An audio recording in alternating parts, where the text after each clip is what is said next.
What's going on, everybody? It's your buddy, it's your pal Spaz Phoenix, the YWC reality check, and you don't see my pretty sexy face, so you know I'm not alone. I'm here with Kristen. Say what's up.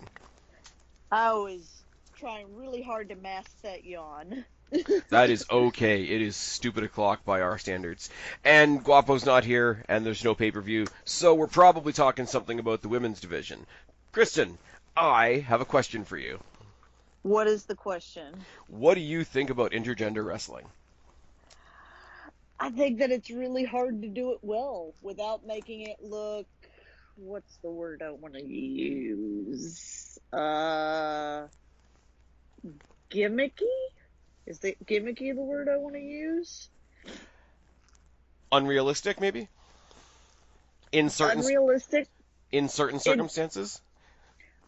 Here's what all intergender wrestling that I've seen mostly, especially when it comes to singles matches, it's either this big dude is going to beat up on this woman in order to get either her or whatever wrestler she's like quote dating in storyline over, as like get him usually over as like the good guy, like, oh look, he's beating up his girl.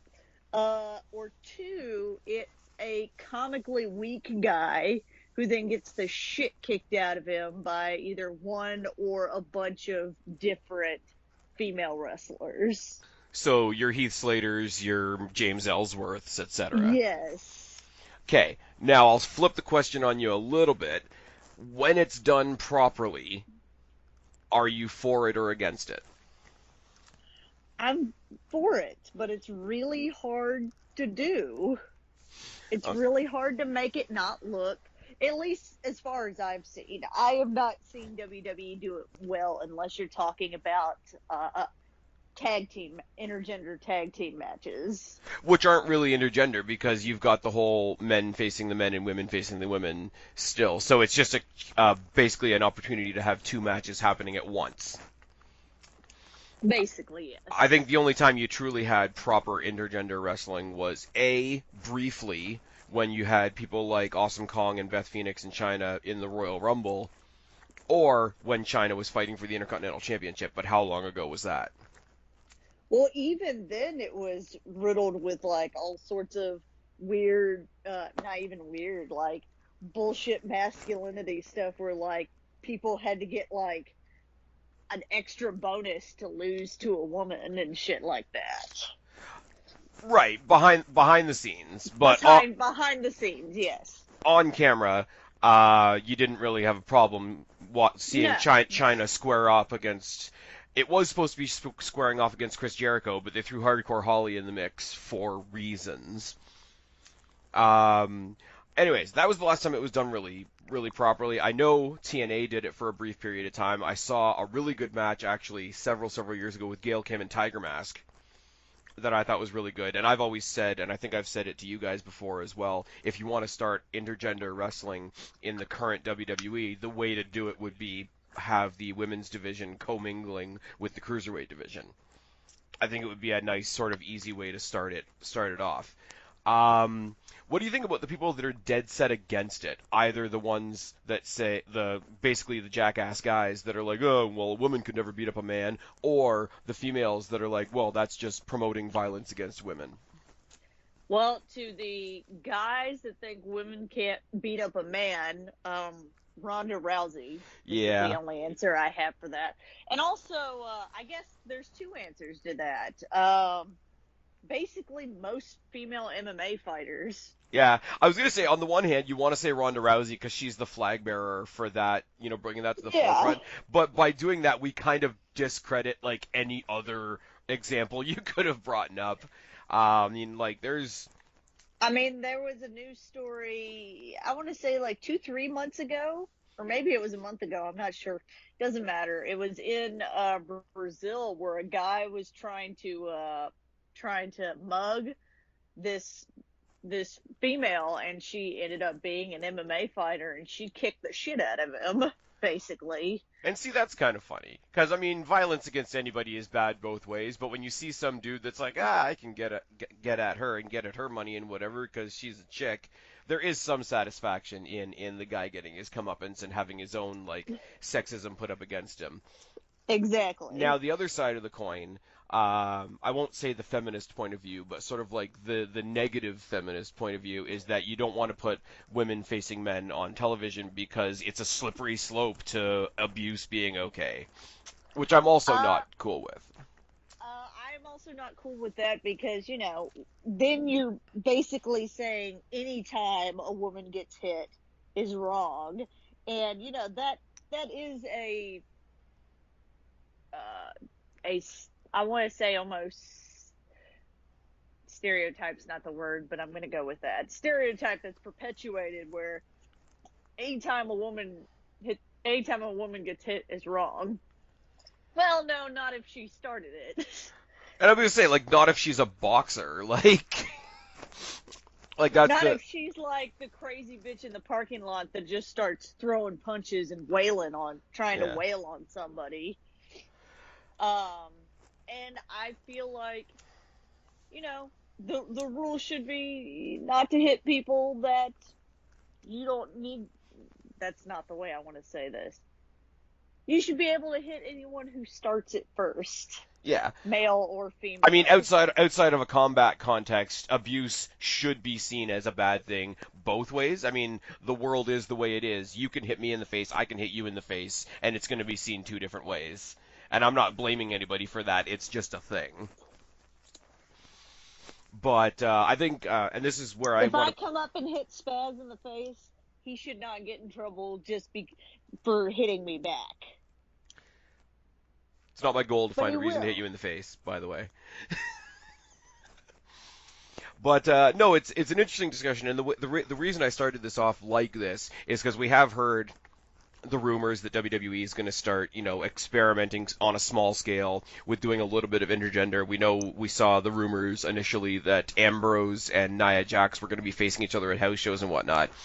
And I do have to throw a little bit of sympathy WWE's way, because it's not too long ago that you had people like Chyna and Lita and whatever in there mixing it up with the guys, and they got all kinds of shit. Why are you putting a product out there on TV where, the guys can hit the girls? So they stopped doing that completely, and those same sort of protesty type people nowadays are sort of totally flipping up on their heels and saying stuff along the lines of, what, you think the women can't handle, wrestling with the men? And it's just like, they stopped what you wanted them to stop, and now you're bugging them for not doing it.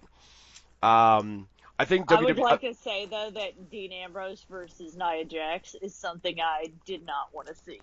You know what? I saw it announced, and I saw him sort of, because we've got the whole, and this is really veering off course, but we've got this sort of like the rumor that Dean Ambrose is leaving, even though it's a work.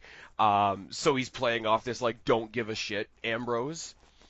And don't give a shit Ambrose versus Nia Jax, like, at a house show. I'm not going to lie. I'm going to, in 35 minutes, it's going to be March. So later in March, I am going to a house show. And just as something random and banter at a house show, I wouldn't mind seeing Dean Ambrose versus Nia Jax, because I think it'll be a fun match. Like, there's nothing to invest in, but just as that's a bit different type thing. And that's about all. I wouldn't want to see it because I like Dean Ambrose and don't want him to be injured again. Now. That's just the truth. She injures a lot of people. Now. You can't. And you know what? You can't tell the truth about Nia Jax, because if you tell the truth about Nia Jax, then you're sexist, racist, and body shaming. Come on now. I used to be one of those people that was like, shit happens, but it just tends to happen a lot with her. And even then I was like, well, I mean, she's green, blah, blah, blah. But the fact that she outright brags about it. I was going to say, the fact Twitter, that WWE has totally reinforced that her injuring people could benefit her. Because, I mean, she clocked, what's her name, Becky Lynch in the face and broke her face. And then we got the shopping. I did a video on this a little bit ago, the shopping list of injuries, and like add to that now the fact that apparently she hurt Mustafa Ali and she hurt R-Truth in one night. Like, it's terrible. I think if I want to sit back and give you and I a bit of credit here for a second, we both gave Nia Jax every opportunity to win us over for a long time. I tried to Yeah, give her and the benefit of basically the we doubt blamed quite a bit. WWE for her failures for a while because of them not giving her, them giving her a shitty move set and them giving her a shitty costume and Yeah. then giving her shitty motivations and Yeah. And I mean, I came out here with my take that was always super popular that, like, I'm not going to shame her for being a large girl. I will shame WWE for, quote unquote, booking her like a fat chick. Like, because it was bad. But I will say, I would sit in the arena at a house show to watch Nia Jax get the dirty deeds. I will say that when she stepped into the Royal Rumble after injuring R-Truth and after injuring Mustafa Ali, seeing her get the RKO and the 619 and the zigzag made me a happy boy. I will not lie and say that I'm a good person and say that those things didn't pop me. But it's one of those things where, as soon as we heard these rumors, as soon as we heard the announcement for these house shows, the debate sort of sparked up again. And I for one, and yes, it's like anything else. Like we say, it's really hard to do well, but any match can come off bad. And if they are toying with the idea of intergender wrestling, I personally don't have a problem with it, and I would like to see how they do. I would like to see how they implement it. I would like to see how they explain that suddenly the guys are fighting the girls. Like, they're not just going to have Michael Cole come out there and be like, well, this seems to be popular now, so we're going to give the girls a shot at the guys. Like, the whole paradigm has to shift. But with that in mind, I came to you a couple weeks ago and said, well, if we're going to talk about intergender wrestling, and we like to fantasy book stuff, why don't you and I book WWE Battle of the Sexes? So I've got 10 intergender matches. You've apparently got 10 intergender matches. We're going to share them around like we always do. And because of the topic that we're talking about, I am going to say ladies first. okie doke. Let's see, which one do I want to pick first? Well, since we're talking about how I didn't want Dean Ambrose and Nia Jax, I'll tell you who I do want instead. I found a better opponent for Dean Ambrose. I have Shayna Baszler versus Dean Ambrose. See, I like that a lot. All of my people, all of the matches that I put together, I tried to look at it either mostly on a more realistic standpoint.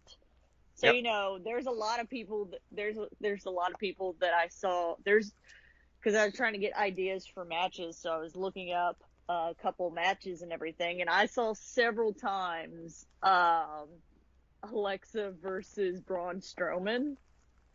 And I'm Oh, like, God. but why though? You know why? Because everybody saw them when they were the Mixed Match Challenge partners, and then everybody made comments about how weird that sex would be, because that's what the community does. Yes. We're not good people. We were good people this past Monday, welcoming Roman back to the fold and not being dickheads about that, but we're still shitheads Yes. with things like that. So I have Shayna Baszler versus Dean Ambrose because I think it'd be pretty even with her MMA background, and I feel like it'd be a very less structured wrestling match. It'd be more kind of like a no DQ. Like I was gonna say, as soon as you said fight Ambrose and Baszler, I thought street fight. Yes, street fight, basically. Basically, Shayna Baszler coming down in her best flannel and jeans to face Dean Ambrose in his ironically titled wife beater and jeans. Yeah, I mean, I would have that. I would probably have that as an opening match if we were actually putting a card together.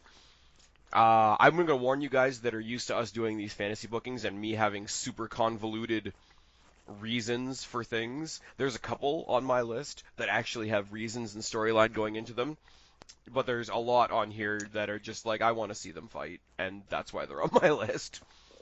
And for purely comical reasons, I'm going to start off with who we were just talking about a second ago, Nia Jax.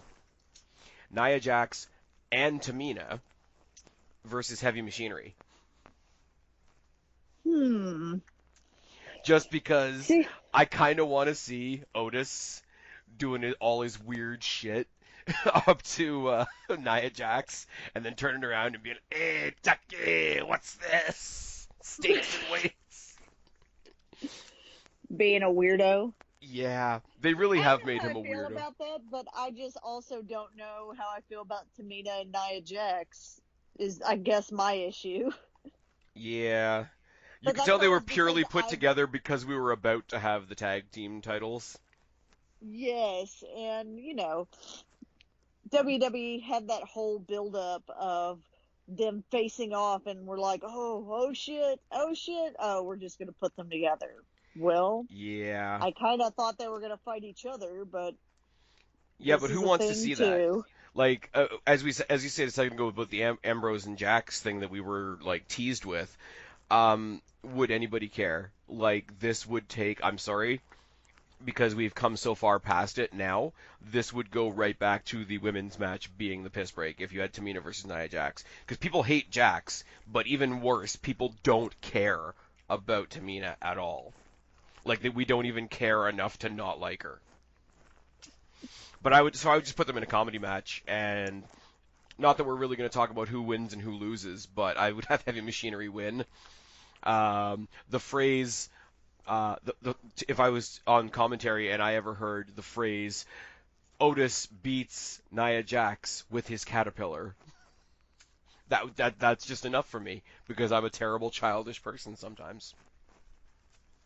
Dokie dokie then. All right, and it's your turn. Let's see, who else do I have on here?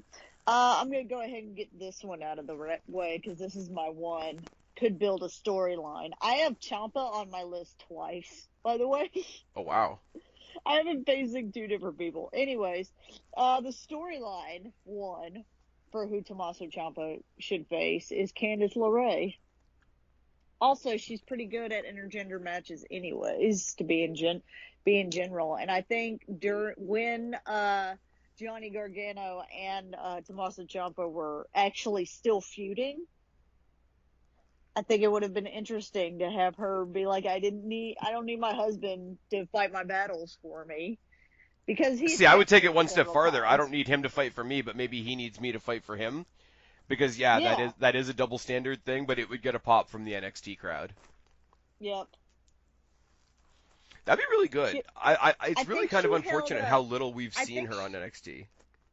I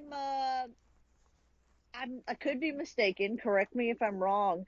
I'm pretty sure in a different promotion she held the tag titles with Joey Ryan. Joey Ryan. Yeah. I didn't see them. I only know Candice LeRae from NXT, but I did hear on a podcast at some point, hey, if anybody wants to see how good intergender wrestling is, go and watch the last match that Candice LeRae and Joey Ryan had together. And then he gives her this big send-off speech about, she's just been announced she's going to TNA, or not TNA, NXT. And he just gives her this really, really nice, cool send-off. And it's like, Joey Ryan, I don't really care. But it's one of those, break the kayfabe and have that, like, actual nice fan moment. So that's the only thing I've seen of her outside of WWE, and it wasn't even a match. But in WWE, in NXT, I've only seen her in a handful of matches. Like, she's been so sucked into the Gargano Ciampa thing that she, even when she's had matches, she's been like distracted in the match because of something that's going on with Johnny. So the commentary people rather were talking about Johnny while she was having a match, which is kind of bullshit and kind of unfortunate. I don't know what to say about that because we've got so much experience watching Ciampa and what a great heel he is versus Candice, who's like a nice wife. I'm sure it would be fine. The storyline alone would carry it. I would hope that Johnny didn't accompany her to ringside for that. Like, No, just I would have her come out by herself. let her stand on her own.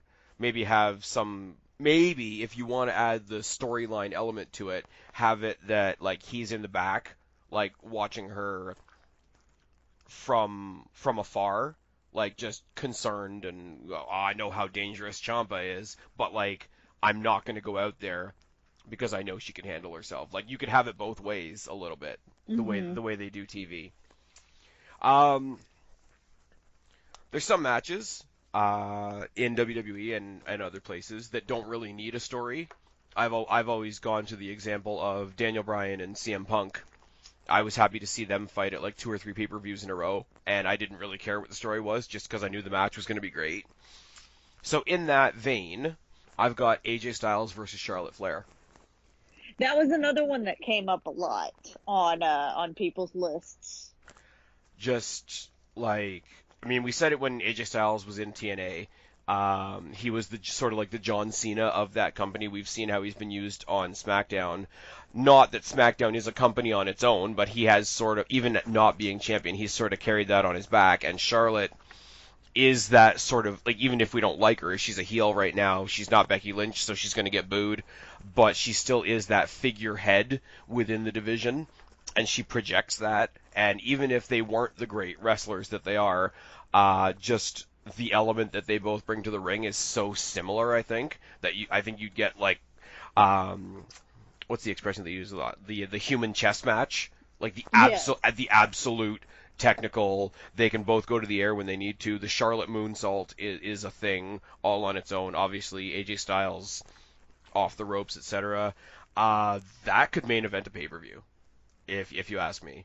Like, there's no way any company sees that and doesn't potentially make that their main event.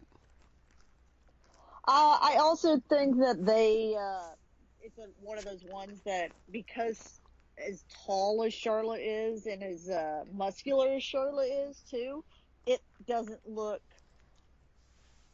like Alexa Bliss versus Brock Lesnar. There was many like that. Not Brock Lesnar. Oh my God, I lost his name. Braun Strowman? The monster, yes. The monster, who's been buried, so nobody's thinking of him. Exactly. And see, here's the thing that I will say, in the defense of the intergender thing and whatever. Wrestling, as much as we want to say, like, I laughed when Daniel Bryan was going to face Brock Lesnar, we all know this. And there is that element of, oh, so what, you're going to have Alexa Bliss go up against Brock Lesnar? And it's like, no. But that's not a gender thing, because I wouldn't put Leo Rush up against Brock Lesnar either. I would take somebody like, who I'm going to talk about later on, I would take somebody like Rhea Ripley and see what she could do with Brock Lesnar. I mean, exactly. Brock Lesnar's got that WWE money, so he ain't losing, but honestly, because Rhea Ripley's such a good heel, I would love to see Rhea Ripley get F5'd. Again, just because I'm an absolutely terrible person. And yeah, Styles Flair, I would love to say all kinds of intricate details and technological discussion into this, but it's one of those things, it's the Punk Bryan scenario where it's just like, okay, I don't want to talk about it, I just want to watch it. I just want to see that match, because I know it's going to be good. Well, while we're talking about Charlotte, I have a different match for Charlotte. Okay. I have Charlotte versus Seth Rollins. Similar thinking, or were you going another way? Yes. No, basically similar thinking. As long as he doesn't give that high knee that he gave to John Cena. Yeah, basically. That would be... You could play up a really interesting story there, and I'm not saying that it all has to be about the guys, but look at how close Ric Flair and Triple H are. And obviously Charlotte is Ric Flair's kid, and Triple H and Seth Rollins are well documented as being really tight. Like, Rollins is one of his guys. Like, you wouldn't have to go too far to build a lot of story into that. Like, plus, how crazy epic would it be for Charlotte to take a curb stomp and kick out? Ooh. Oh, man. Ooh good or ooh bad? Well, you said and kick out. I'm just thinking how cathartic would it be for her to take a curb stomp, full stop. Like, whether she kicks out or not, I think it would be great. Yeah. What's the other weird... That's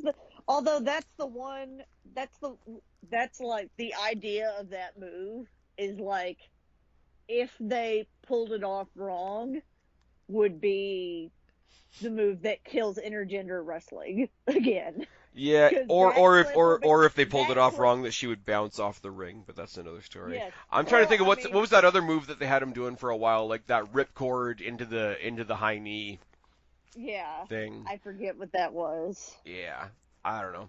Or as I say, if you want to build the storyline into it, imagine Seth Rollins beating Charlotte Flair with the pedigree. Yeah.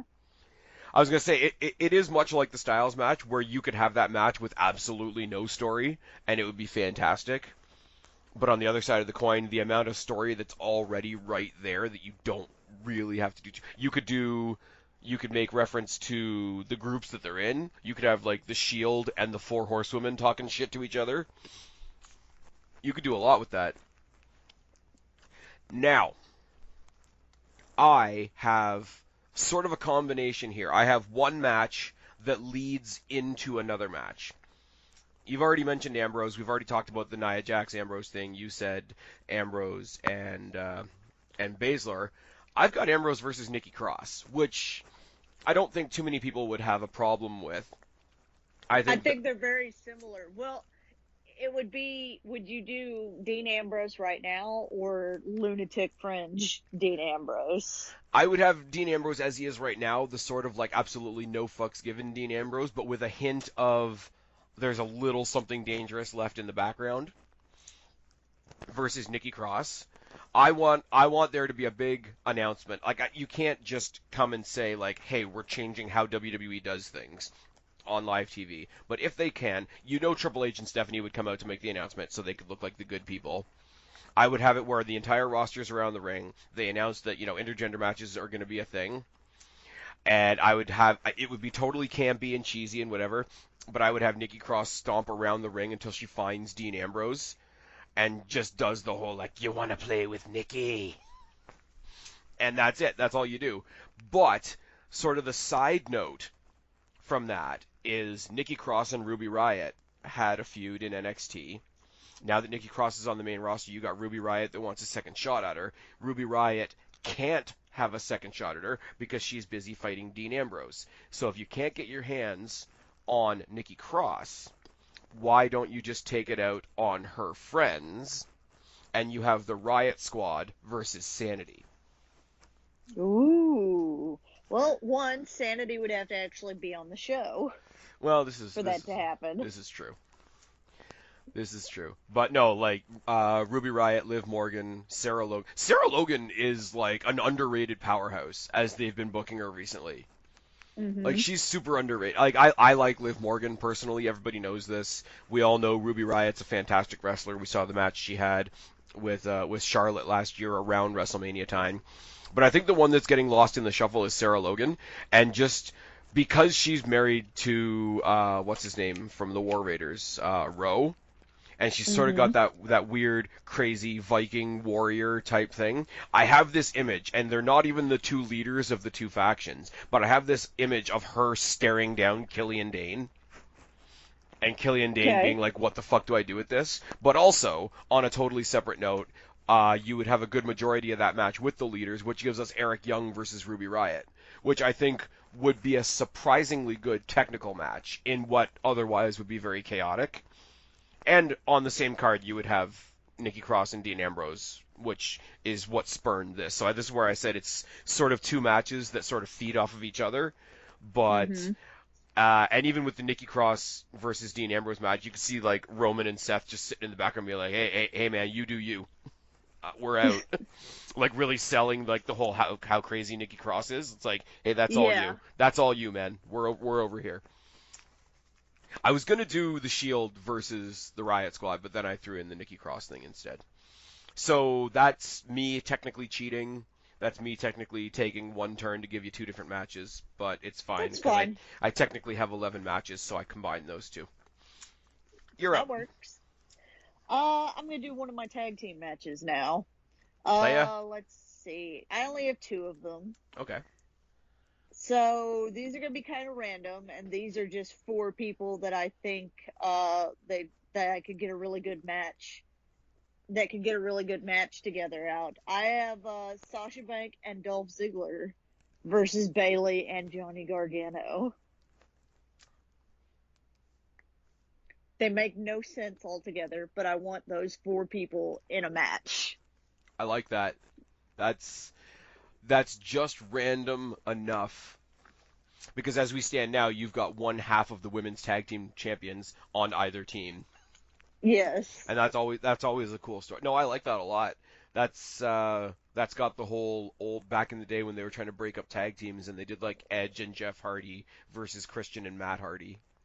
Yep. I like that a lot. I don't know what that would be because there's a lot of technical in there. Gargano just makes everybody look better. Gargano again is one of those guys that totally eliminates the whole, big guys, little women thing. I think Gargano Banks would be a cool one-on-one match. That would be a good one. But I did it as a tag match just so you could somehow reason how this would be a match. Yeah. I can't build a story around that to save my life. Unless you want to play up the whole, like, a tag team wants to compete with itself and see which one of them's the leader.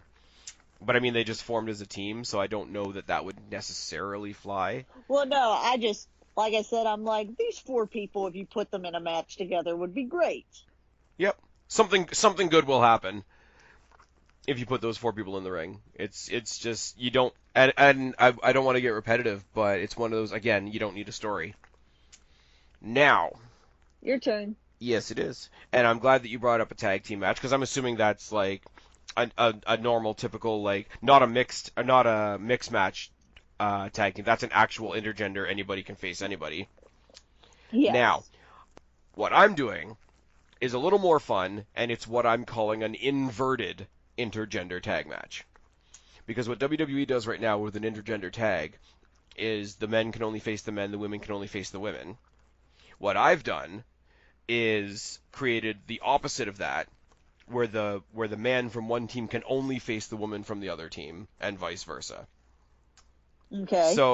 So you've got guys and girls on both teams, but you're never going to have the guys facing the guys or the girls facing the girls, because it has to be male versus female regardless of the tag. And if you want to turn the obnoxious up to 11, the teams are Miz and Maurice versus Alexa Bliss and EC3. That's so random, EC3. Well, I mean, they need something for him to do. But I mean, I've said forever that, like, as soon as EC3 like went from being Derek Bateman in old NXT to becoming EC3 in TNA and then bringing that character back to NXT, I was like, when he goes to the main roster, him and The Miz have to be a tag team at least once. Like, that would be very interesting. I think he could really, especially since they apparently are not letting him fucking talk. Which is strange, and that's a whole separate conversation. But I mean, the whole, as well, right now you've got Alexa Bliss doing the Moment of Bliss thing where she's just like googly-eyed over like whatever guy is her guest, which I think is hilarious because it's twisting everybody up on Twitter. But I think you get Bliss, EC3, and then Miz and Maurice, the egos involved in that match, and say that Bliss can only face the Miz and Maurice can only face EC3. I think it turns the gender specific thing up on its head, so that gives us something new, and it gives Maurice a reason to come back to WWE because she's going off to have another baby. So congratulations to them. Miz is great. Anybody that doesn't realize that Miz is great at this point can suck it. And Alexa Bliss and EC3 are great, except we haven't really seen anything from EC3 yet. So everybody gains something from this match. I think Miz sort of leads the match, helps his wife along because she's not constantly wrestling anymore. EC3 isn't really known by the main roster fan base. Everybody wins a little. That's all I got. All right. Let's see. What else do I have there? I've just been kind of picking randomly off of my list. Let's see. I'll do another regular match. This one I won't take full credit for. I did see it on a list and thought, ooh, that would actually be a great match. Io Shirai versus Rey Mysterio. Is it because she does the 619? Yes, it is probably because she does the 619. No, that's good. And again, I haven't seen a whole lot of Io Shirai other than the Mae Young Classic and the little bit that she's done. I like that she's formed this tag team with Kairi Sane. Yes. And rumors Aren't are they the Sky Pirates? Sky Pirates is okay. It's all right. I do like the fact that this week on NXT, Bayley and Sasha Banks were there doing sort of like a little homecoming speech, talking about the fact that they're going to be defending their tag team titles on NXT as well. So yeah, they're defending on all the shows, which I yeah. think is pretty cool. Yeah, well, they came. I don't know if you saw NXT this week, but they showed up and they had a little, like I say, a little bit of a homecoming. Izzy was there in the crowd, so that was kind of fun. And they basically, it was like a call to arms for all the women's tag teams in NXT. It's like, hey, if you guys can step your game up, next time we're here, we might be defending these titles. So Sky Pirates versus Boston Hood Connection is going to happen at some point. That would be cool. But yeah, Io, I like Io a lot. I think I like her better in the tag team context. But versus Rey Mysterio, it just goes back to I mean, Rey Mysterio is like such a multi-tool player. I don't think there's anything that he can't do at this point. B, goes back to my thing from earlier about if you want to interject the men versus women matches, start with the cruiserweights. Yep. And I mean, not to make fun of Rey Mysterio, but he's not exactly going to make the women look small. This is true, but I think their moveset also complement each other. Oh, for sure. And I mean, Rey Mysterio is performing better now than he was during his last run, in my opinion, anyways. I know he is. Isn't that crazy? He's better now than he's like gotten better with age. I think it was one of the guys on What Culture that said while he was gone, he must have OD'd on stem cells, which is kind of awkward. Maybe. It's kind of awkward, but he does wrestle like he's in somebody else's body. I know that's an old cliche, but it's absolutely true. And I think it helps. It's totally a cosmetic thing, but I think it helps that he doesn't wrestle in the plastic pants anymore. Yeah, that helps. Like that is a thing. I mean, the Usos got rid of the plastic shorts, and yeah, that was a thing. No, Rey Mysterio, and he's got the veteran end to him as well.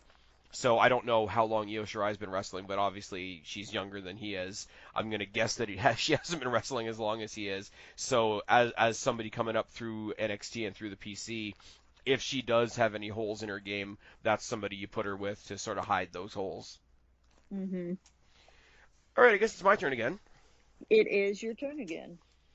How do you feel about opposites attracting? I mean, like absolutely evil people versus absolutely babyface people, absolutely sympathetic people versus the absolute like most diabolical people you can imagine. It's a good story. That's how the best stories are built. And I don't mean babyface like John Cena, Roman Reigns babyface. I mean like actual babyfaces that we like. Okay. So How about Tommaso Ciampa versus Bayley? Wow, that's a leap. I mean, I don't even have anything. I don't even have it. Well, I mean, they are total opposites. I mean, the only other one I could put in that other than Bayley would be like Dakota Kai, but she's like permanently injured. I was gonna say the only way you could go like evil. Well, no, because he's not. Yeah, that's about as opposite as you can get right now. Yeah. Don't even know how that match would look. I mean, it couldn't be bad. I mean, it would be like you couldn't. See, here's the thing. Even if WWE, even though I have Ciampa in 2 matches, it's hard for me to see him. It's hard for me a little bit to see him have an intergender match where he's still as bad as he is. Well, yeah, and that he doesn't, where that clip isn't taken, where it's like, look, he's beating up on women, doesn't circle I was going to around. say, like, Tommaso Ciampa's almost a dangerous character in that he couldn't be the way he is with like with Gargano per se. I mean, let's be real, 90% of his heel turn has been just against Gargano. But you couldn't do what he does with Gargano, like throwing him through the fucking stageway and shit, like with Bayley or somebody like like I say, Dakota Kai is a good second shout as well.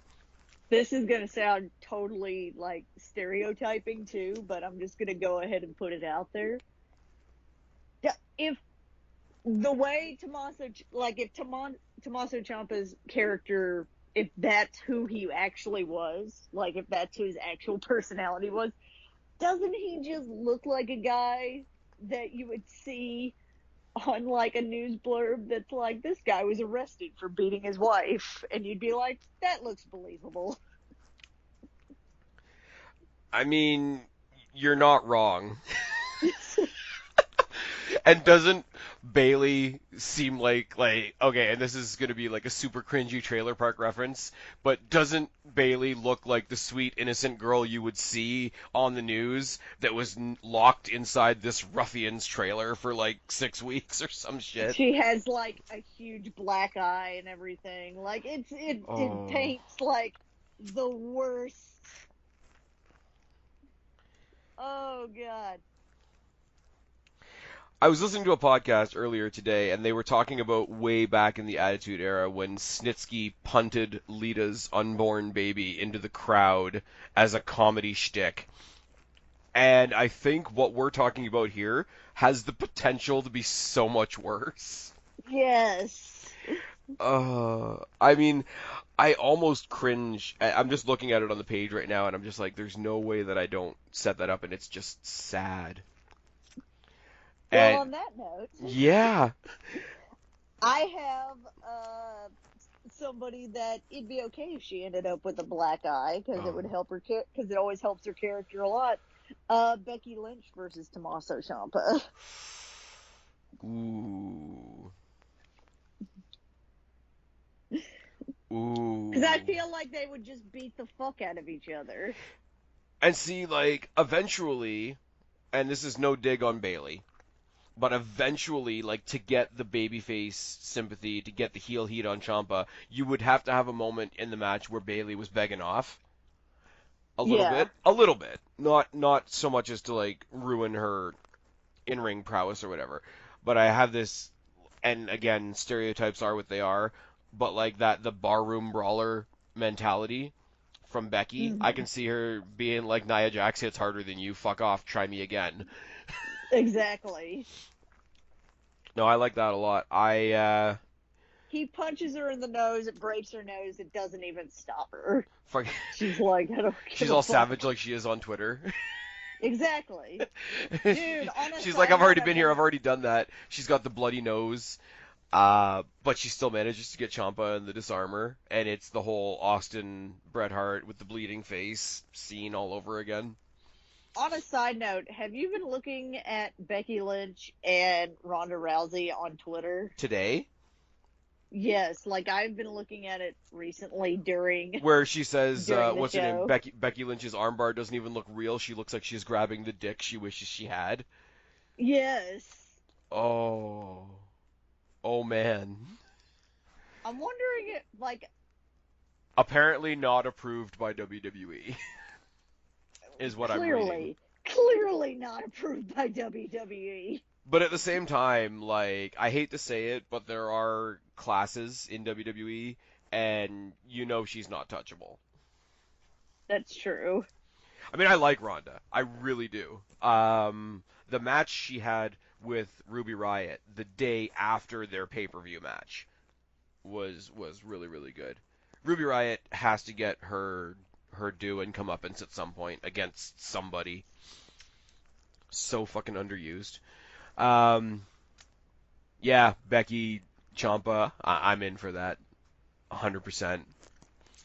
That's the kind of match that you hear, and instead of just, like, feeling bad for Bayley, you just hear the match, and you just get that smile, that, like, not even intentional smile that just, like, creeps across your face, like, yeah, that's gonna be good. Yep.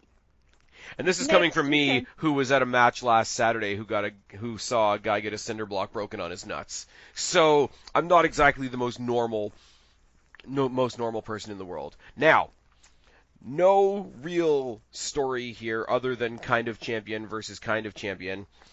Going and dipping over into the NXT UK pool, the guy that was NXT champion when NXT UK started versus the first women's champion over in NXT UK, Pete Dunne versus Rhea Ripley.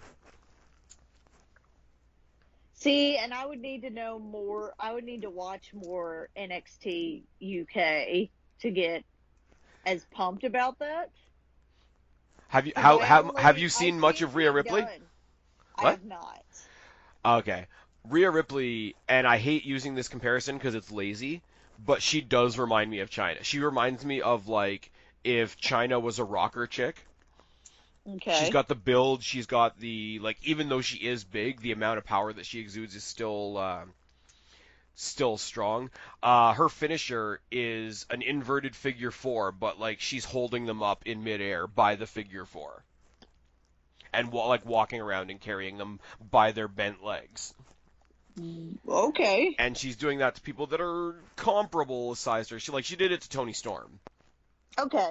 And she would, and as much as I think Pete Dunne is an absolute badass, and I love the whole, scientific, like, joint manipulation, everything he does hurts way of Pete Dunne, so I think of him as a big superstar. I've gotten a chance to see him live, so it's awesome like that.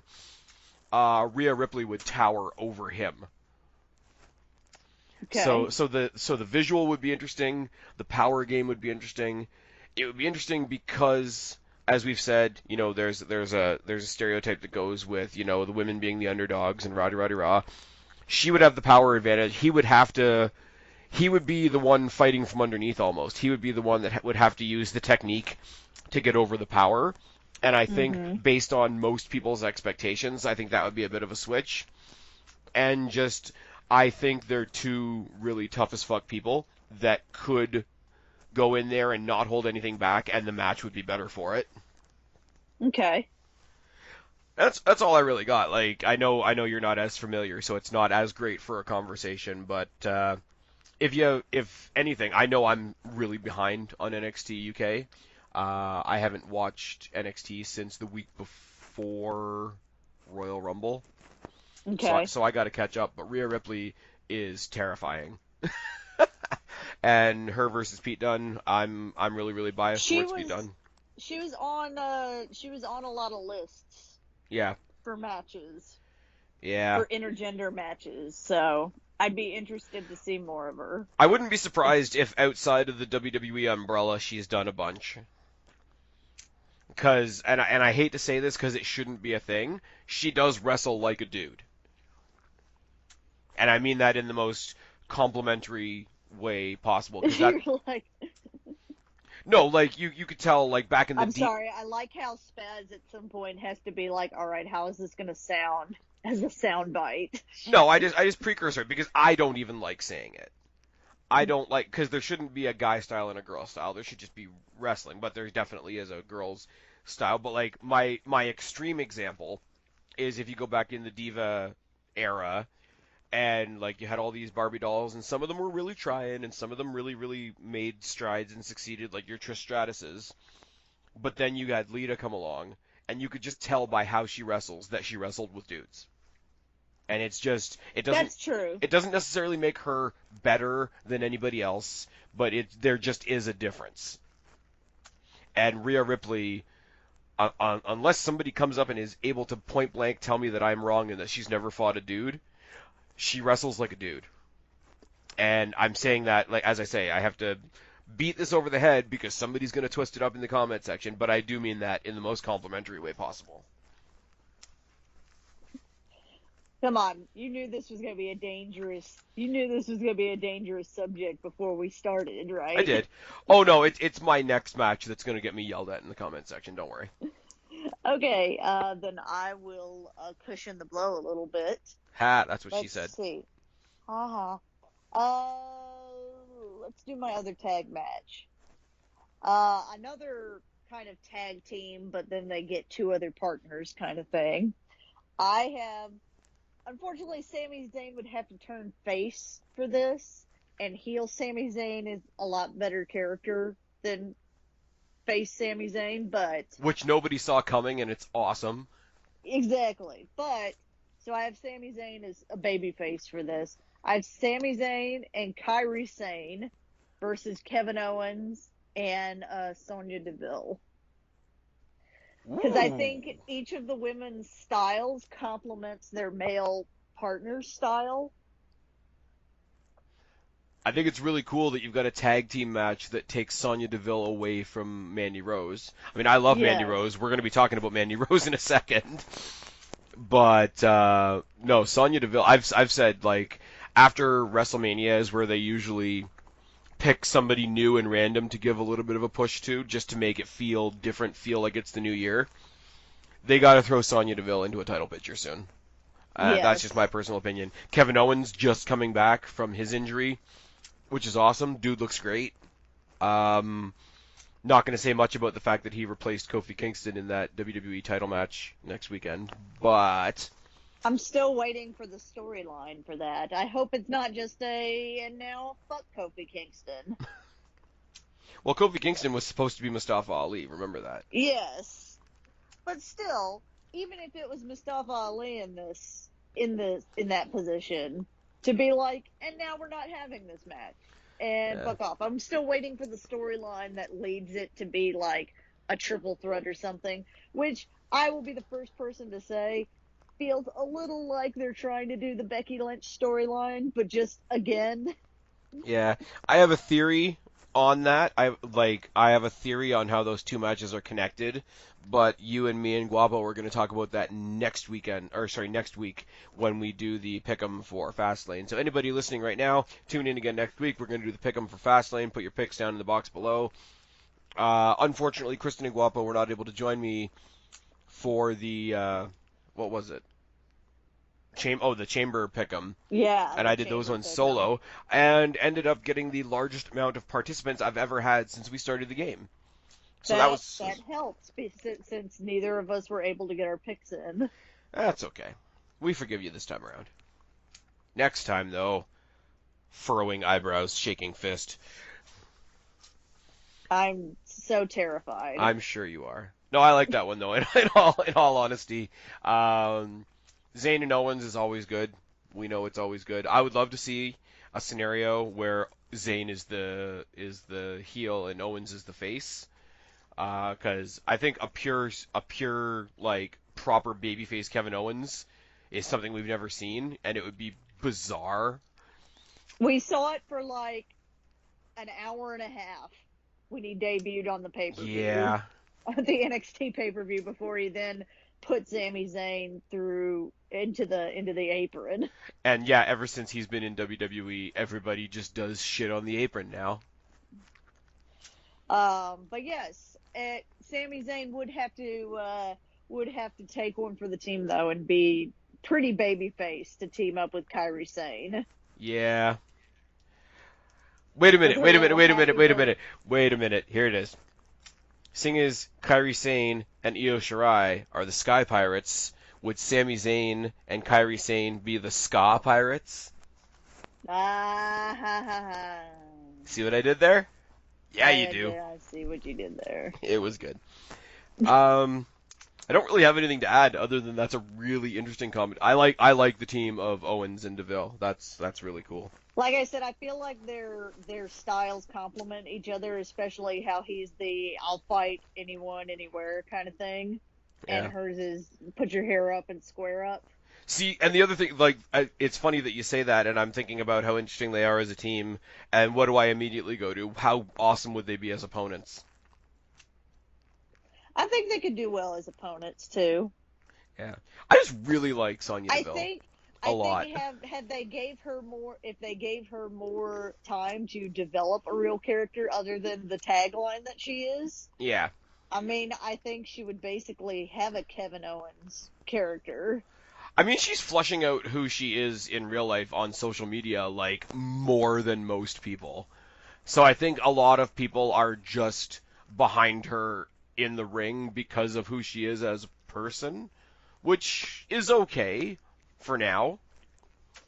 I think people just genuinely want her to do well because they want her to do well, not necessarily because of what she's playing at the moment, and like I say, it's fine. It's like Sami Zayn is an awesome heel, but at the same time, we see like all the charity work and philanthropic work and fundraising and political awareness stuff that he does on social media, and it's like he's never going to be outwardly booed because we know he's a good guy. And also he can be a pretty good baby face too. Yeah. Not that he could be a really good baby face. I feel like recently his best work has been as a heel, but I wouldn't say his work as a baby face was bad. No, he was more suited to the babyface thing. That's why the heel thing worked as a shock. Because how many times it's like, oh, this guy's getting a bit stale. Like, oh, when are they going to turn him heel? Like, the whole Roman Reigns shtick. We were loving him as a babyface. We were loving him in the road that he was on with Kevin Owens. So for him to turn and be like, yeah, I mean, there's so many parallels between that and the Gargano Ciampa thing that you could write a whole book of parallels, but still ska pirates. Okay. You knew I couldn't do a video on a topic like this without my favorite member of the women's roster on SmackDown, Naomi.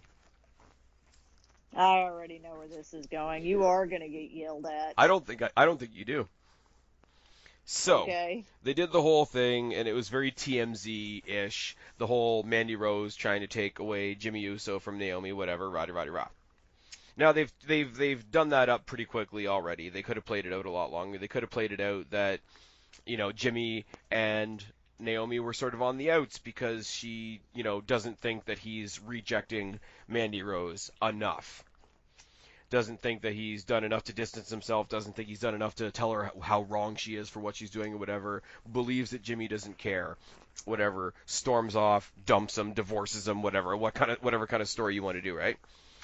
So he, hearing from Triple H and Stephanie, obviously, that we are all of a sudden allowed to fight the women, bursts into Mandy Rose's office, or not office, but change room area, whatever. You just fucked up my marriage, da-da-da-da-da, this and that. If we break up, they're going to kick me off Total Divas. Do whatever you want to do there. And she steps to him, makes fun of him, mocks him, tells him how easy it was to fuck with him and his family and all that. He gets offended, starts, don't you know who I am? This is this. And everything he's saying would be true, because I like the Usos. You know this. But don't you know who I am? Don't you know who my family is? Don't you know who my brother is? We're one of the best tag teams ever. And all you would see around the corner as soon as he mentions his brother and how they're one of the best tag teams ever, you see Sonya Deville show up behind Mandy Rose, sort of arm around her shoulder, all confident and cocky as shit. It's like, really? Let me introduce you to one of the newest best tag teams ever. And you get the Usos versus Mandy Rose and Sonya Deville, with Naomi barred from ringside. That could go wrong so quickly. Could it, though?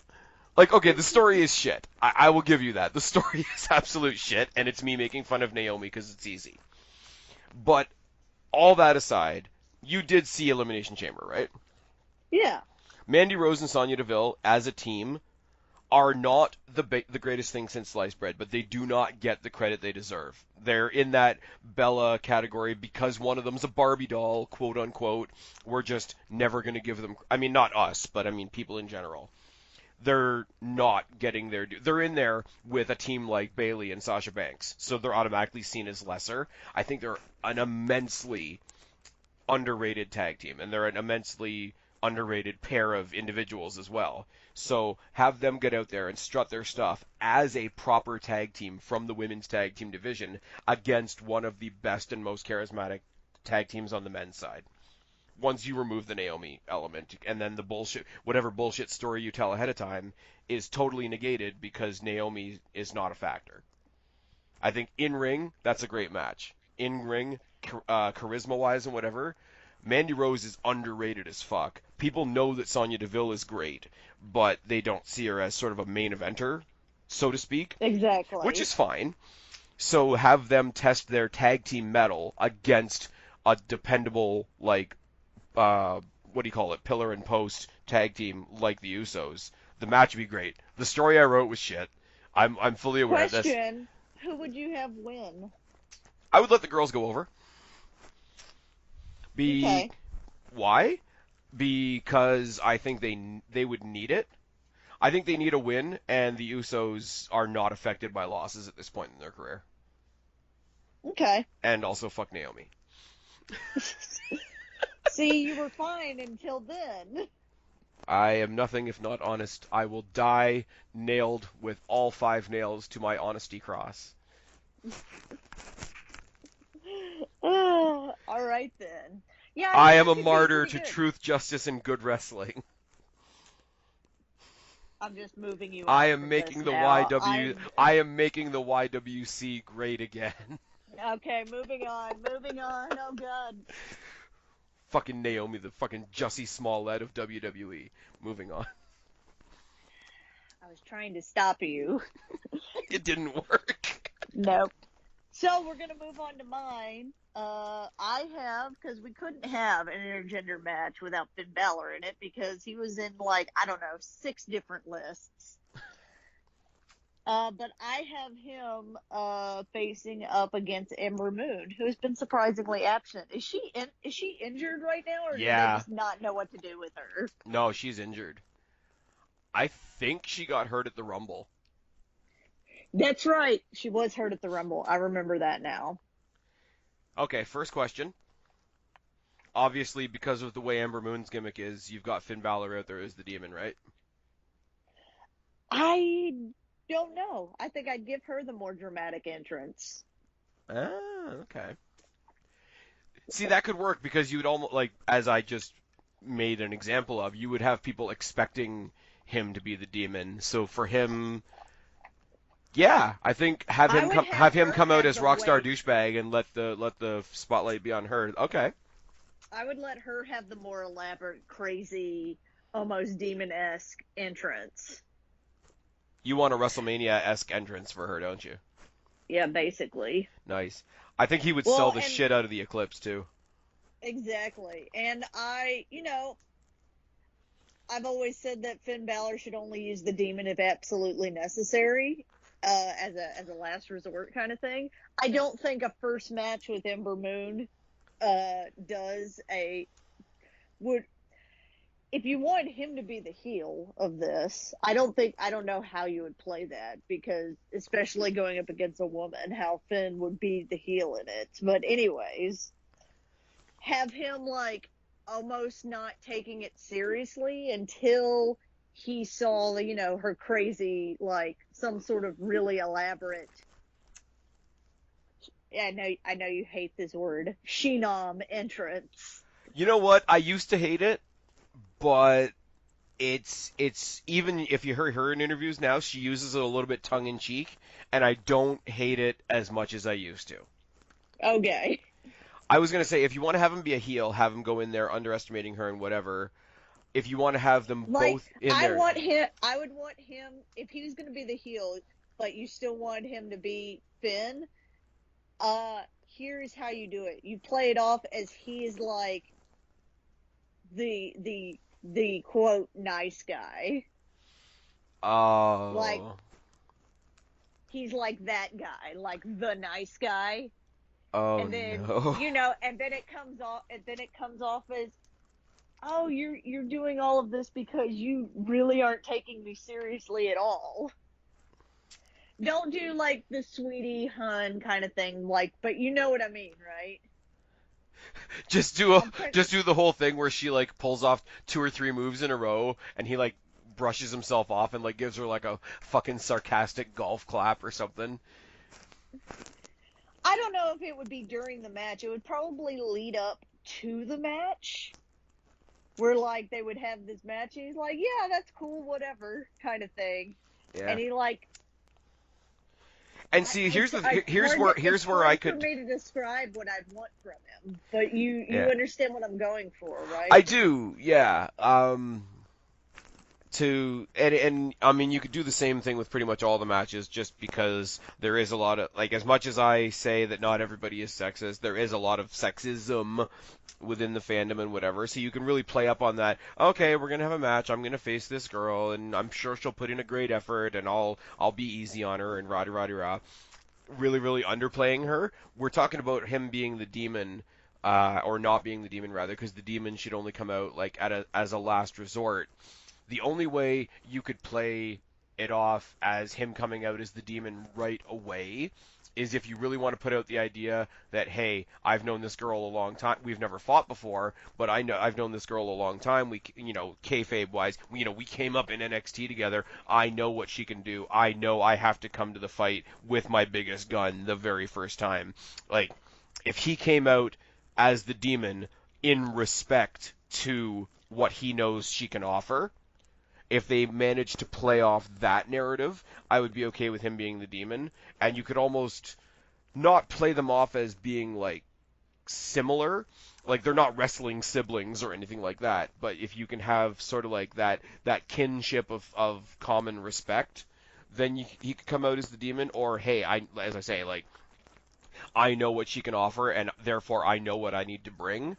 Then you could maybe justify the demon. But I do like how you started this with him not coming out as the demon and putting the more creative spotlight on her, because the people that love Finn already love Finn. Yes, they're gonna love Finn no matter how he comes out. Even if he comes out with his friggin' bright blue tights as Smiley Finn, people are still gonna like him. Yep, pretty much. Or if he comes out like randomly in Bayley's jacket like he was doing on the NXT house shows. Oh, everybody loves Finn Balor. That's what we do. We get plain black and white, demonic, wacky waving inflatable arm flailing tube men. No. Come on, you laughed. You thought about that for a second. Yeah, you did. Yes, I did, but it's silly. It's okay. Okay. Wrestling is silly. I hate to tell you. That's true. Wrestling is silly. We talked in this video about a dude with yellow teeth punting a fake baby. Wrestling is silly. It's inherently silly. One of the best wrestling creations ever is basically a WWE zombie. Yep. That is a thing. And who's going to StarCast? Did you know that the people that own StarCast though have bought the, what is it? The trademark, the copyright. The dead man talking. Yeah. I think it's so funny though, because what's his name? Can't think of his name. The guy that runs StarCast, Conrad. I don't know his name. Conrad Thompson. When he made the announcement that that Undertaker was part of StarCast, he was purely right out there right away to specify that while StarCast is happening in conjunction with the AEW event, that StarCast is not an AEW event. And so Vince doesn't get super pissed off and all the AEW fans like, oh, we stole the Undertaker from WWE. I was like, no, you fucking didn't. Like, also, let's be completely honest. We all love the Undertaker, but if AEW stole the Undertaker at this point in his career, they would not be gaining a whole lot other than a name. You know, like when TNA brought Hulk Hogan back. Let's be real for a second. Undertaker as a name alone is still a lot. It's a lot, but you're not going to be getting the caliber matches that Oh my god, I just thought of something. What? Undertaker is the AEW Tuesday Night Dynamite GM. Boo. Or no, it wouldn't. No. It wouldn't be the Undertaker because Undertaker is trademarked by WWE, so it would have to be like Tuesday Night Dynamite General Manager Mean Mark Calloway, yeah. Mean Mark Calloway, yeah. That went off on a tangent. Look at us, we're AEW. We're gonna scoop up all your heroes in our little butterfly nets. Anyway. See what's funny is we mock it like that, especially when Guapo's here, because it's more hilarious when we mock it like that. It is. They're not even doing that. Their fans are doing most of that work for them. Like, they're the ones that are like, AEW is going to do all this. Like, Cody Oh Rhodes and them are no, like, we're fully. just trying to make a good company, and we're, This is kind of this wanting is to what do people our don't own get. thing. This is what people refuse to get when I'm talking to them on Twitter. And we're totally off topic for a second, but that's fine. Yeah, we are. This is what people refuse to get on Twitter. I am not insulting AEW. I hope that AEW does some good shit. Competition is good. I was purely a WWE guy until about 2 years ago, and you and Guapo know this, when I started going to the Destiny shows. I went to the Destiny shows because, like, Morrison was there, Pete Dunne was there, Austin Aries was there, and then they all fucked off, and I met a whole new crop of people. Like, you hear me talk about, see me talk recently about, like, the ones that have been televised on the Fight app and whatever, but I pick up all kinds of new people that I like now. Josh Alexander, who just got signed to Impact, Channing Decker, who I was talking to you about earlier, Shotzi Blackheart, who's fucking amazing, and all these people. So, and I hope Destiny does well because they're right in my backyard. I hope AEW does well.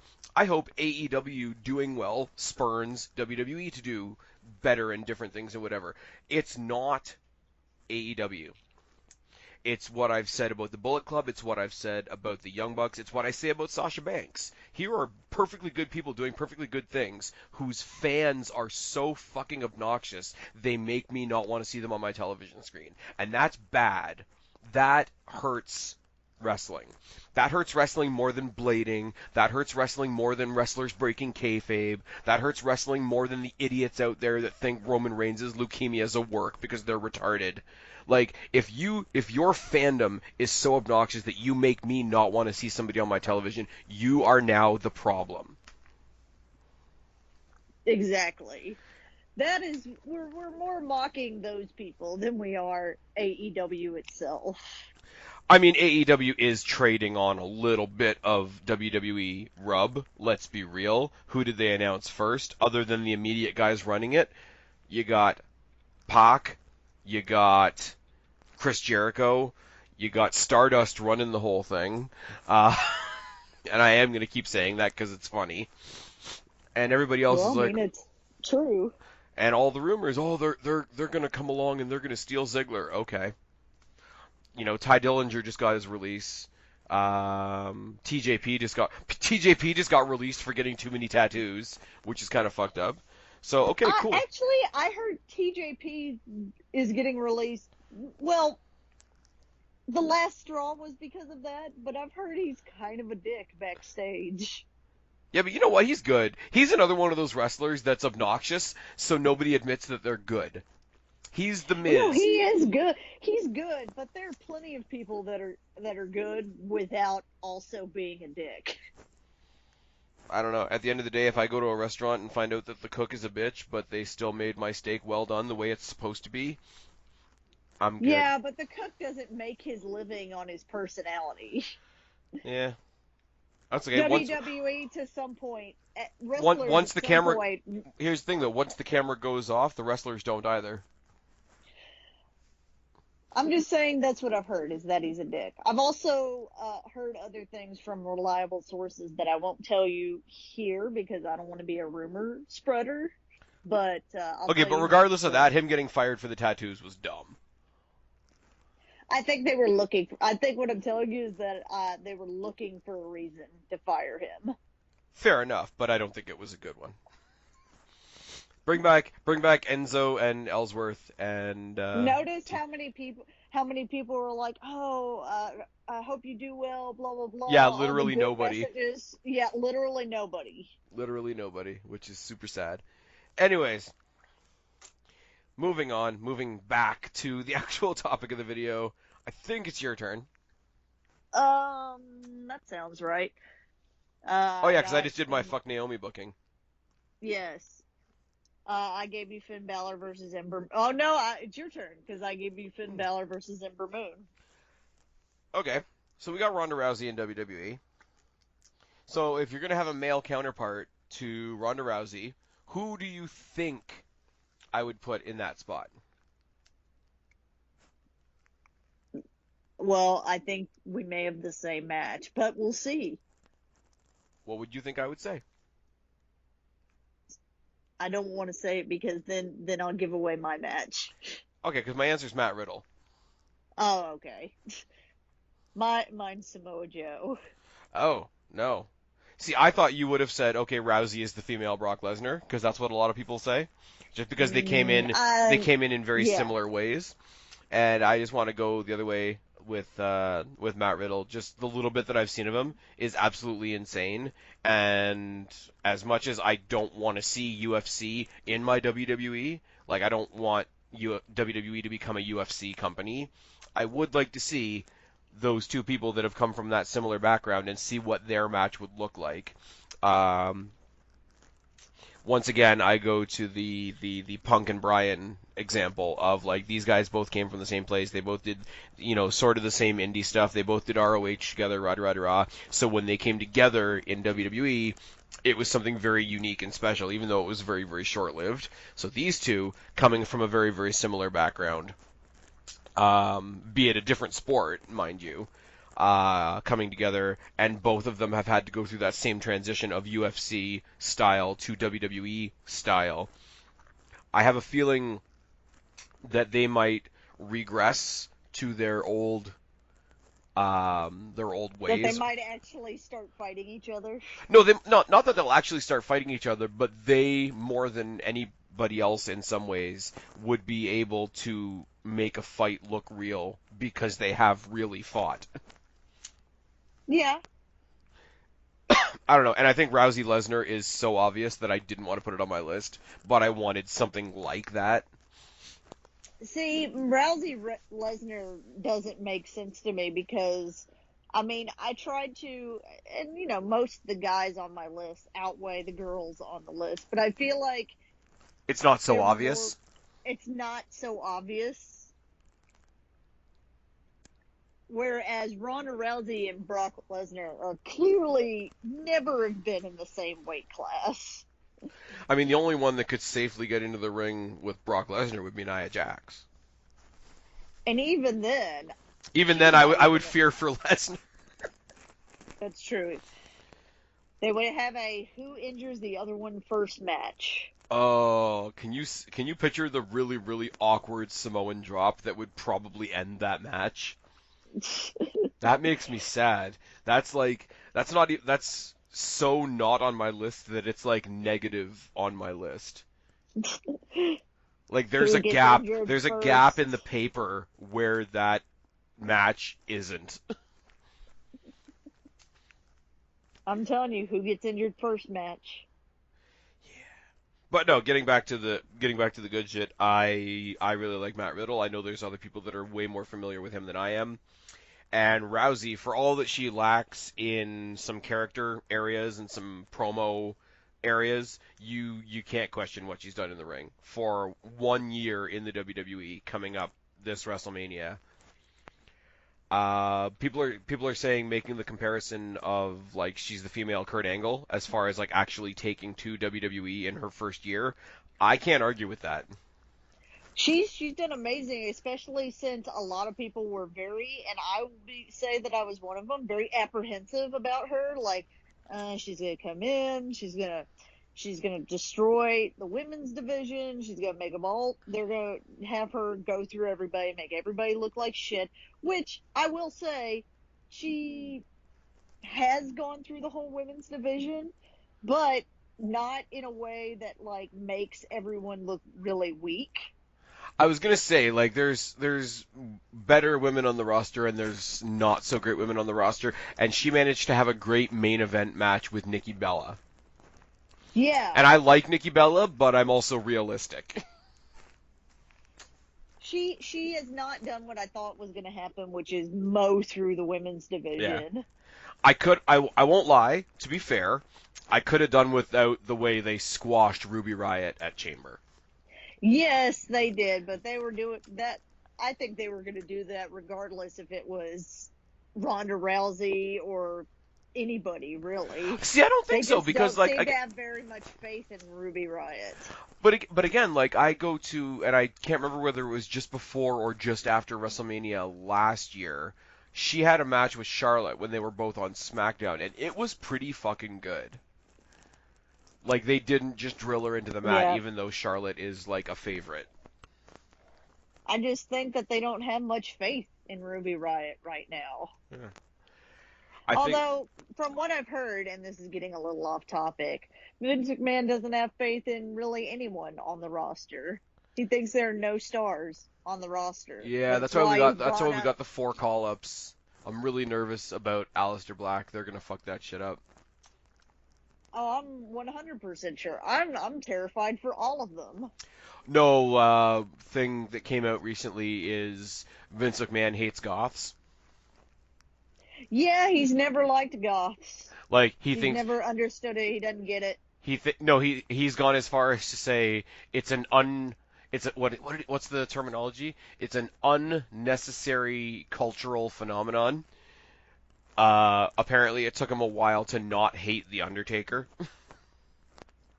He hated Gangrel when that was a thing. He created Mordecai because that's how much he hated the Undertaker. He wanted to make an anti-Undertaker. Mordecai was an entrance, and that was about it. Kind of like basically. Naomi. And look, opposites. I can't. Anyways, no, we're not doing that. Don't hit me up in the comment section. Your turn. You're up. Let's see. Well, since you were talking about Ronda Rousey, I have Ronda Rousey versus Samoa Joe because I think that she could, go a little out on Samoa Joe without, actually hurting him. Yeah.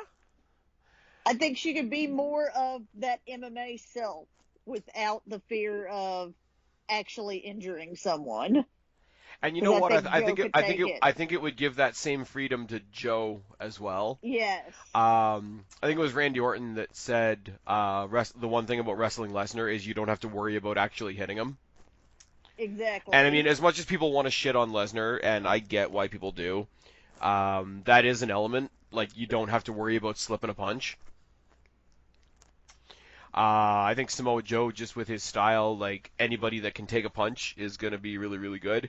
I just picture, going back to Chamber once again, Ronda Rousey taking those crutch shots to the face from Becky, and, like, how her temple was all, like, cut open and shit. And supposedly the story is, like, Becky and her were, like, talking before, and this is hearsay, so it could be totally bullshit. But apparently the thing is like, a crutch isn't exactly like a chair. Like, I don't know how to make a good sound out of it. How should I make a good sound out of it? And Ronda's just like, hit me as hard as you can. Actually fucking hit me. Yeah. Like, regardless of what the sound is, regardless of, like, how it looks or whatever, if it looks messy, just keep hitting me as hard as you can. Which I kind of believe, and giving those instructions to somebody like Becky Lynch is sort of taking your life in your own hands a little bit, even though she is an MMA star. But Joe just, yeah. I think he could take it. I think Ronda could, loosen up a little bit. She could pull out some real submissions, and I think Joe's promos leading up to that match would be really interesting, because he's got that, what do you call it? That Jake the Snake, don't yell, don't scream, just talk really quietly. Yes. And you could play up, and not in a childish or a sexist kind of way, but just have a very, very outspoken underestimating of Ronda, where it's like, not only am I going to destroy you, it's going to be easy, it's going to be fun for me, I'm going to like it, and da-da-da-da, and I'm going to enjoy, like, hearing your bones crack, or however the promo would go, but, like, just Samoa Joe's delivery. And then either you do Samoa Joe's delivery, you say all of that stuff, and then have it. Don't make it outright, but have him end a promo with something like "little girl" or something like that. Not calling her that. Not like saying like, "I'll show you how much of a little girl you are" or something like that. But like. Oh, but like on the go home show, like condescending. On the go-home show, the promo ends with "See you Sunday, sweetie." Yes, something exactly like that. Something super condescending that would make Ronda Rousey be like, "I am going to fucking kill you." Kristen, why aren't we booking WWE like right now? Because then, it would be good. Yeah.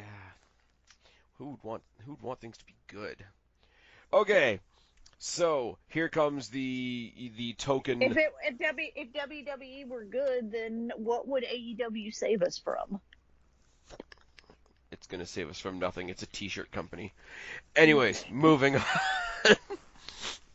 Again, I give them shit mostly because of their fans, not actually because of them. Yeah, I know. I'm just saying they haven't put on a show yet, but they have put out T-shirts. That's true.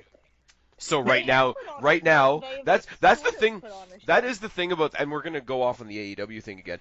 That's the thing about the AEW like T-shirt meme that makes it so great. Is right now it's actually true. Right now they have not put out any live product. They have put out merchandise product. So right now they are only successful as a merch company. Once they have put on a show, I hope I can call them a great wrestling company. But they haven't put on a show yet.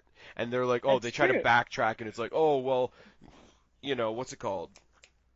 All In was there. I'm like, no, they announced the existence of their company after All In. Nice try, come again.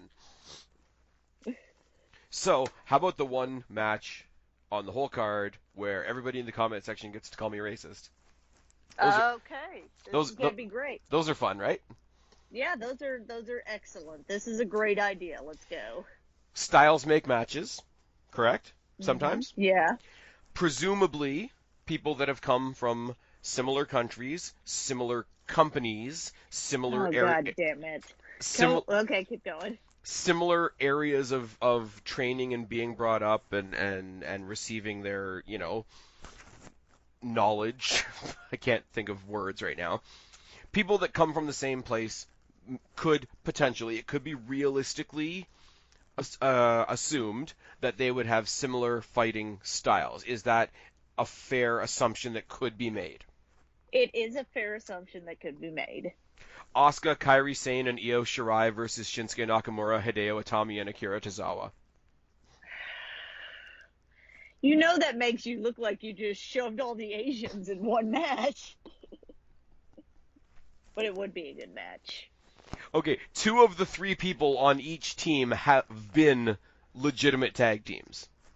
That's true.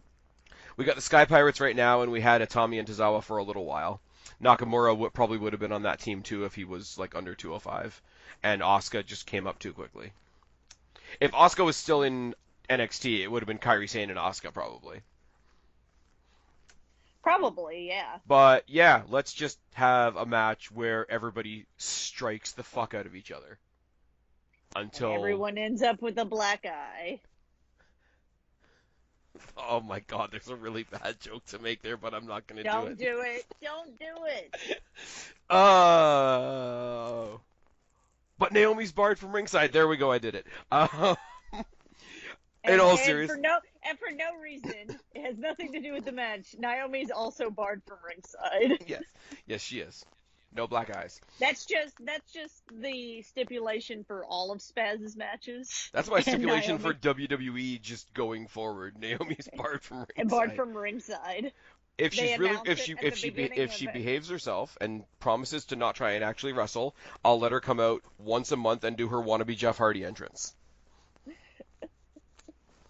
And there's just an announcement at the beginning of every match, and Naomi is barred from ringside. No, she comes out once a month because she's WWE's period. Moving on. Why? Because she's terrible. I was trying to make it funny. You made it worse. Because she's terrible. Moving on. No, in all seriousness, like, look at the amount. Like, yes, I know what it sounds like. I don't care. Look at the amount of talent in that ring. It would be a good match. Look at the amount of talent in that ring. You can't put those 6 people in a ring and think it's not going to be good. And I'm sorry, they are all coming from the same spot, so the idea that at least some of them all know each other is a thing. They do. Itami and Nakamura have talked about, like, their training over in Japan. Too bad Hideo Itami is gone. He was still in the company when I wrote this list. That's true. I may have written this card before I even asked you to do this video. That could have been a thing that happens. I mean, and they've already played up the idea that Asuka and Kairi Sane are friends, and Kairi Sane and Io Shirai have been friends for a long time. So there is a story there, other than the fact that they are just Asian. Like, They know each other. Now they know each other because they're all... never mind. I'm done. I'm not defending this match anymore. The match would be fucking amazing. It would be a great match, but just stop. Well, Asuka's in my last match too, and it was one that I didn't think about until I was looking through some lists and was getting ideas. And this one would be pretty good just because of their styles. Daniel Bryan versus Asuka. Ooh. I know how you feel about Daniel Bryan, but... Has nothing to do with his in-ring ability. Exactly. Daniel Bryan is the main roster male equivalent of Bianca Belair. Terrible, terrible, terrible, terrible, terrible gimmick. Amazing in the ring. You don't like his new gimmick? No. It's terrible. And it's not... okay, the belt is terrible, but it's not even the belt. The whole thing is just bad.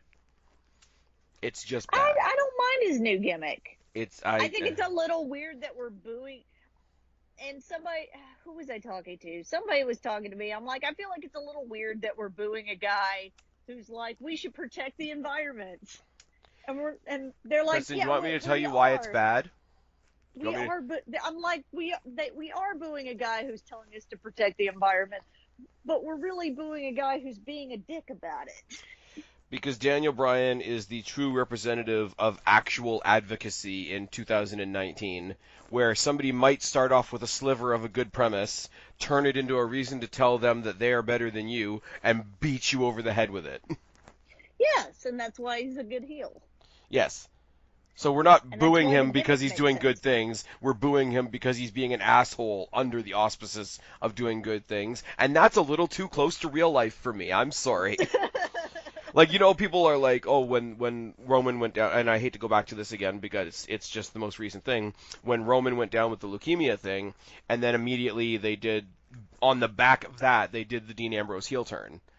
And, that's questionable. I mean, it's a story, but it's a story that they did off the back of something real, and that's a little too real. And there's a lot of things in WWE that are, a little too close to real life. And I know this is in a completely different context, but in the context of things that bother me in real life, the persona that Daniel Bryan is pulling off right now is way too close to the representation of shit that pisses me off in real life. And I think that's what makes it good, is because it's so close that it makes you have actual reactions to it. And I get that. I fully acknowledge that, and there's nothing wrong with that. That is not a flawed statement in any way, shape, or form. It's just, it makes me cringe, because it's the difference between this and the Straight Edge Society, because I could say the same thing about the Straight Edge Society, but Punk pulled it off really well, because he could be really detestable. Daniel Bryan's not detestable. He's just a pain in the ass. And I feel... even though supposedly this was his idea going forward, right? It feels written. So I don't see this guy out in the middle of the ring annoying me because he's supposed to annoy me because he's a heel. I picture the people in the back that have written a story. Okay, how can we make this environmental guy annoying this week? Like, I'm one step removed from it, so now all that comes through, none of my fandom for Daniel Bryan comes through. All that comes through is the whole, this is the shit that pisses me off in real life. Now, the people that say that's exactly why it works, I have no problem with that. I have no problem with that argument whatsoever. Well, some characters just, don't click with people. Like, yeah. To this day, the Shinsuke Nakamura thing, he's, a weirdo artsy guy, and, they're like, oh, and he has, the Michael Jackson, jacket on, and he's, artsy and music and whatever. I'm like, I don't get it. I don't understand it. I get that he's a great wrestler, and I can see that, but the character just doesn't click with me. It just doesn't. Yeah. So it's hard for me to be 100% behind him when I just, it just doesn't click for me. And it sounds like, to me, that's the same thing for you, that it's working, but, in a way that you're I just can't. It's just not working for I me. saw a sign that somebody posted online, and it was directed at Nia Jax, and it was a young kid holding up a sign that I'm pretty sure an adult wrote for him and told him to hold up. But it was this big long sign. It was like, Nia Jax, I feel the need to tell you that we are not booing you because of your excellent heel work or your mean, devious in-ring violent psychology or whatever. We are simply booing you because you're terrible. Now, I Which, don't. by the way, if you don't like somebody like that, you don't boo them. You do nothing. You No, no, no. But complete silence. how long that this sign went out with that description, I just thought it was funny because of the work that went into the sign, right? But that thought that's not how I feel about Daniel Bryan, but that's how I feel about this gimmick. Gimmick. Huh?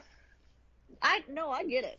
But anyways, I think Asuka and Daniel Bryan would have a very good match. I think their wrestling styles would mesh very well. Yeah, the strike. I want to see them go like yes kick for yes kick. Yes. You know what? Honestly, you know what I picture towards the end of that? I picture like a very prolonged counter sequence between the Asuka lock and the LaBelle lock. That would be interesting.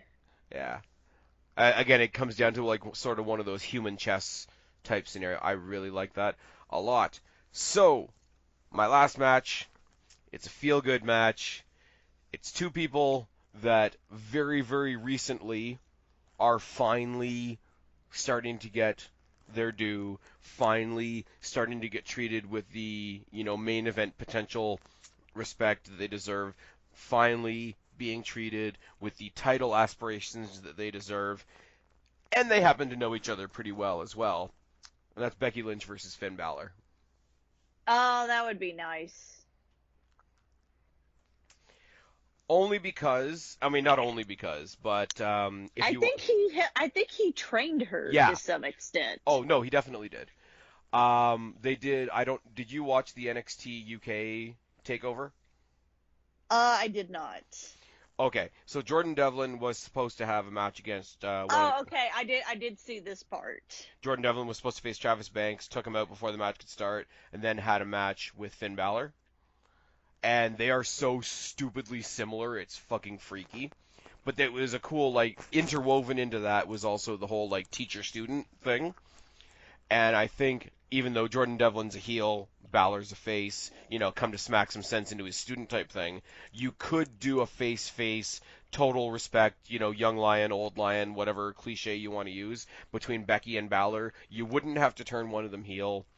It's one of those, they go into the match ahead of time saying, we're going to smack the shit out of each other, and it would just be, you would have to make it the main event.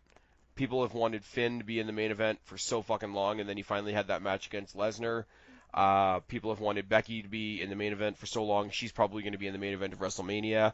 Those two stories coming together, I think, even if the match was bad, which it wouldn't be, but even if the match was bad, people would just be happy that it's happening. I think that would be a great match. Clearly their styles mesh because, their styles are so similar. And they come from the same place, so clearly I'm racist. Mm-hmm. Yep. Clearly you were racist. Actually, Put the two Irish folk together. A faction with Balor, Devlin, and Lynch would be really, really awesome as well. But that's another story for another day. I don't really have anything else to say other than I think the match would be really awesome. The disarmer on Finn Balor. I'm sorry, in the context of, the old lion, the young lion, the teacher, the student thing, I'd have to put the student over. So I would have Becky go over Balor. Okay. Put titles on both of them. Give her the Raw title and give him the Universal title and have it be, an intergender cross-Raw champion versus champion match. Put as many caveats on it as you want. We're putting all our eggs in one basket, and we're putting them in the eggs in the basket of these two stars that you guys love. Mm-hmm. We're WWE. We've dicked you around a lot. Here's something you actually want.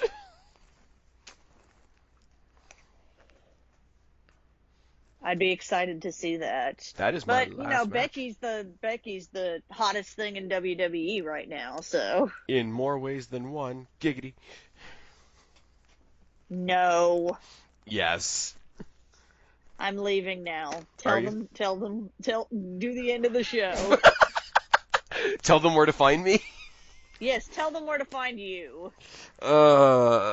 Kristen, tell them where to find you. So that they can yell at you. They're gonna yell at me anyway. That's true. I'm gonna do this on. I'm probably gonna do this on Premiere tomorrow night, so they can yell at me in the live chat. Oh, okay. Well, that's nice of you. If you're around tomorrow night, you should be in the live chat too. I'll tell you when it is, and they can talk to both of us. That'll be fun. We'll be hearing ourselves talk, which is the one weird thing about doing Premiere. Yes. But note to everybody, I actually can't stand the sound of my own voice in recordings. I rarely re-listen to myself. I try and edit as quickly as possible. have you done the Premiere? Oh no, you haven't done your own YouTubing in a while. No. The Premiere thing is weird because it's like live but not. Yes, it's a live broadcast. It's a live broadcast of your video where you can like talk to people in the chat, etc. Yeah, it's a live broadcast of your pre-made video. Yeah, and there's like 3 or 4 people that are actually joining me for my premieres of my NXT reviews. Shout out to Venom Twins, by the way. I know you're listening to me at some point, which if I'm premiering this, it will be on Premiere as I'm saying this, which is weird because now it feels like I'm talking about the future. We are time traveling. I don't know. Anywho, you can find me on Instagram at Black Cat Feline. You can find me on Twitter at Black Cat Feline. Pretty much Black Cat Feline on most stuff. Are you ever gonna YouTube again? I mean, I'd have to get somewhere where I don't have to use my phone as my internet. There you go. Well, but they can go check out whatever the last thing on your channel was. Yeah, I would get back on YouTube if I lived somewhere where my internet wasn't satellite internet. There you go. Which is why I have to use my phone to do this show. And eventually we're gonna do movie reviews again. Eventually, yes. I think like Ant-Man and the Wasp and Captain Marvel and Endgame we'll do as one massive review like we did the other 19 MCU movies. Oh, Jesus. It'll be good. Anyways, and you guys know where to find me, or you wouldn't be here. I've been Spaz, she's been Kristen. We are your YWC Reality Check. Subscribe up there, talk down there, start a conversation, keep all these conversations going. Don't be a stranger. I'll talk to each and every last one of you later, but for right now, myself and Kristen are tagging out. Bye, guys. Bye, guys.